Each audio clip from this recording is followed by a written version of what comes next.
July 22nd is Sun Safety Day at Wrigley. Skin cancer, as you know, is the #1 form of cancer here in the U.S., and most of the sun damage we receive happens before we are 18 years old. Dr. Amy Brodsky is here for today's Focus on Family. Her Pediatric Sun Production Foundation is one of the co-sponsors for the 5th annual event at Wrigley. Nice to see you. Nice to be here. This is wonderful. So you've made a whole day of it at Wrigley. Right. What does it mean? What can people expect if they're going out there? Okay, so basically what we're going to do is give away 5,000 sun protective shirts, and it's co-sponsored by Advocate Children's Hospital, Mott 50, which is the sun protective clothing company, and Pediatric Sun Protection Foundation, which is my foundation that promotes sun safety in children. And these are the cute shirts. They're SPF Show 'em 100. off, yeah. That's the back, and show them the front. Yep, and it has the Cubs logo. There you go.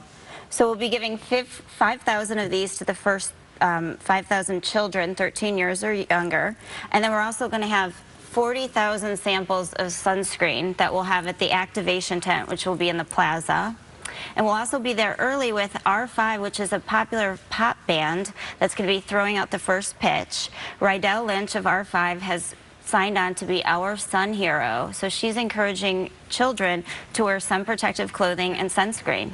Wonderful. So this is part of a much bigger picture, a nationwide effort really that you've taken on. You went to Congress and you talked to them about what needs to happen in schools, and you've been able to see some change. So what can we expect to see? Okay, so basically people don't realize that the majority of sun damage that you get happens before the age of 18, but it's not until later in life that we see skin cancer when they show up in my office. So we really need to educate teachers, nurses, pediatricians, and the way to educate them is to do it in schools. And so our initiative, and my federal legislative initiative, is to get sunscreen in schools, to get sun protection in the classroom, really. Correct. And this is something that I didn't realize, that in order for a child to wear sunscreen in school or bring the sunscreen with him, he needs to take with him a doctor's note. Otherwise, they won't allow him to put it. I mean, Correct. Is that how it works? That's how it works, and it's for multiple reasons. One, parents don't necessarily want them to use the sunscreen.